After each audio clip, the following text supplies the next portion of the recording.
I know that public servants are motivated by a desire to serve their communities and their fellow citizens. I know that quality public services have a profound influence on the lives of each and every person right throughout their lives. Only a yes vote gives our country guaranteed and permanent access to the ESM, the European Stability Mechanism, which is the permanent backstop or the permanent insurance fund for all European countries where that be needed. I'm very glad to note that the Impact Union recognises that a no vote would remove that guarantee of funding. A yes vote ensures that good housekeeping rules are put in place so that responsible budgeting becomes the norm across all European countries. And this will ensure that no future government of my party or any other party will ever again behave recklessly or arrogantly with the people's money. Knows that we do not have all the answers, any more than our officials or indeed our public servants have all the answers. And that's why I see a really important role for social dialogue in helping to broaden understanding about what needs to be done, to generate fresh thinking and new ideas for the ways of the future. Sectors and organisations of strategic importance in Irish life should have opportunities to engage in discussion with the government. The economic crisis has shown us that we need to reform how government actually works. We have produced draft heads of legislation to protect whistleblowers across all sectors of the economy.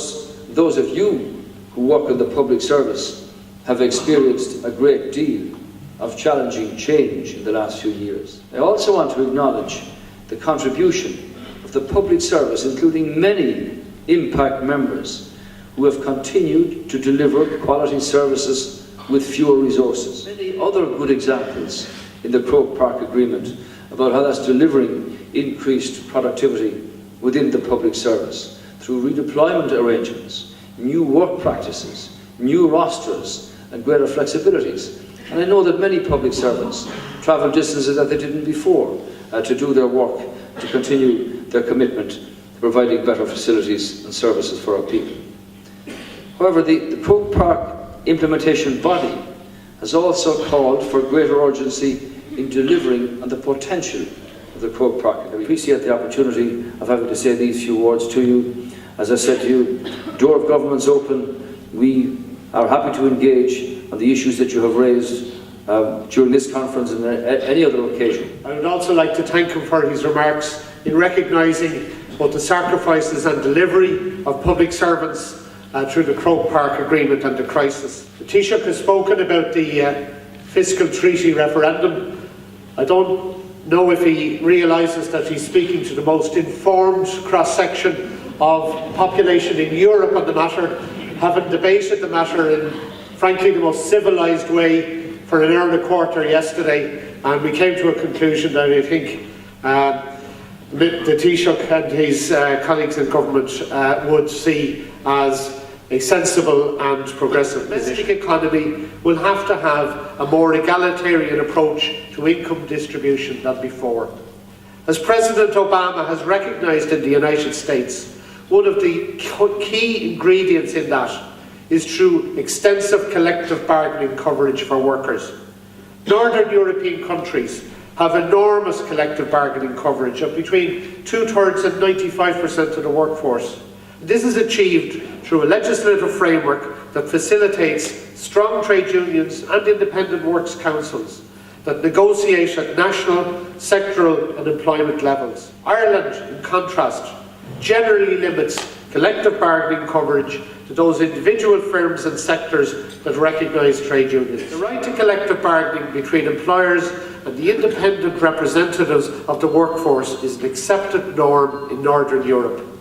And it's worth noting that these norms cause no difficulty for American multinationals operating in those countries. In the absence of a national framework, we will be incapable of functioning as an exporting, modern, Northern European state and economy. Taoiseach, both before and since your election, you have committed your government to social dialogue between unions, employers and your minister. I recognise that there is no current appetite in government to return to the days of institutionalised social partnership. Nevertheless, Taoiseach, there is a growing vacuum in the space that legitimately and properly should be occupied by unions, employers and government, and that concerns workplace relations.